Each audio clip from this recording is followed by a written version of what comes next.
আসসালামু আলাইকুম। অরেঞ্জ কিচেনের পক্ষ থেকে আপনাদের সবাইকে স্বাগত জানাচ্ছি। আপনারা সবাই কেমন আছেন? আশা করছি সবাই অনেক ভালো আছেন। আজকে আমি আরও নতুন একটি রেসিপি নিয়ে চলে এলাম, আর আজকে আমি আপনাদের পায়েস রান্না করে দেখাবো। আশা করছি আমার আজকের এই রেসিপিটি আপনাদের কাছে ভালো লাগবে।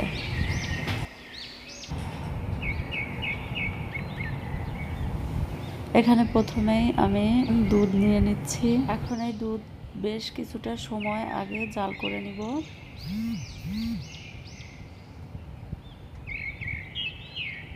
আর অন্যদিকে আমি প্রেসার কুকারে দুধ আর চাউল দিয়ে ফুটিয়ে নিয়েছি।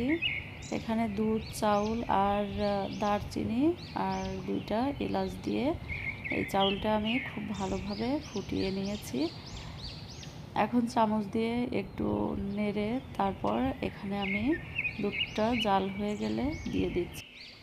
সিদ্ধ করে রাখা চাউলটা আমি এখন এই দুধের সঙ্গে মিশিয়ে নিচ্ছি। এখন খুবই ভালোভাবে নেড়েচেড়ে দিচ্ছি। আর এই পায়েস রান্নার সময় চাউলটা দুধ দিয়ে ফুটিয়ে নিলে তাহলে এই পায়েসের টেস্টটা বেশি আসে। আপনারা দুধ দিয়েই এই চাউলটা ফুটিয়ে নেওয়ার চেষ্টা করবেন, তাহলে এই পায়েসের স্বাদটা কিন্তু দ্বিগুণ বেড়ে যাবে। এখন খুবই ভালোভাবে আরও কিছুটা সময় জাল করে নিব। আমার চ্যানেলে যদি আপনারা নতুন হয়ে থাকেন তাহলে প্লিজ আমার চ্যানেলটি সাবস্ক্রাইব করবেন, আর যারা অলরেডি সাবস্ক্রাইব করেছেন তাদের অসংখ্য ধন্যবাদ।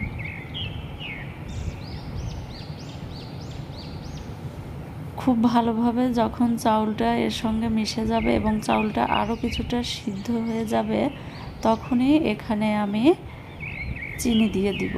তার আগে কিন্তু এখানে চিনি দিবেন না, তাহলে চাউলটা শক্ত হয়ে যাবে। এখন এখানে আমি চিনি দিয়ে দিচ্ছি। এখন আবারও খুব ভালোভাবে নেড়েচেড়ে মিশিয়ে নিচ্ছি। মিষ্টিটা আপনারা আপনাদের পছন্দ মতো এখানে দিয়ে দিবেন। এখন এখানে সামান্য কিছুটা লবণ দিয়ে দিচ্ছি। যে কোনো মিষ্টি ডেজার্টে লবণ দিলে কিন্তু সেই ডেজার্টের স্বাদটা বেশি হয়, এজন্য এখানে লবণ দিয়ে দেওয়ার চেষ্টা করবেন। লবণটা কেউ কেউ পছন্দ করেন না, তবে লবণ দিয়ে রান্না করলেই কিন্তু এই পায়েসের স্বাদটা ভালো আসে।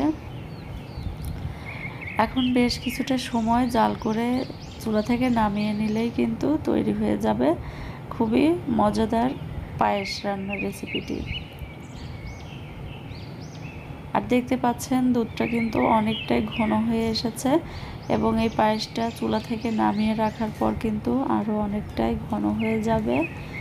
আমি আর কিছুটা সময় জাল করে তারপরে চুলা থেকে নামিয়ে নিব।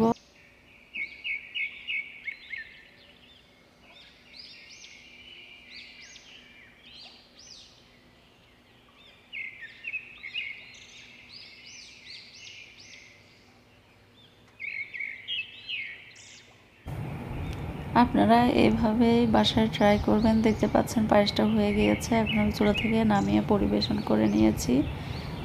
খুবই অল্প সময়েই আর খুব অল্প উপকরণেই কিন্তু এই পায়েস রান্নার রেসিপিটি আপনাদের সঙ্গে শেয়ার করছি। আশা করছি আমার আজকের এই রেসিপিটি আপনাদের কাছে ভালো লেগেছে। ভালো লাগলে লাইক, কমেন্ট এবং শেয়ার করবেন, আর প্লিজ আমার চ্যানেলটি সাবস্ক্রাইব করবেন। সম্পূর্ণ ভিডিওটি দেখার জন্য আপনাদের অসংখ্য ধন্যবাদ। আজকে এখানেই বিদায় নিচ্ছি। সবাই ভালো থাকবেন, সুস্থ থাকবেন। আল্লাহ হাফেজ।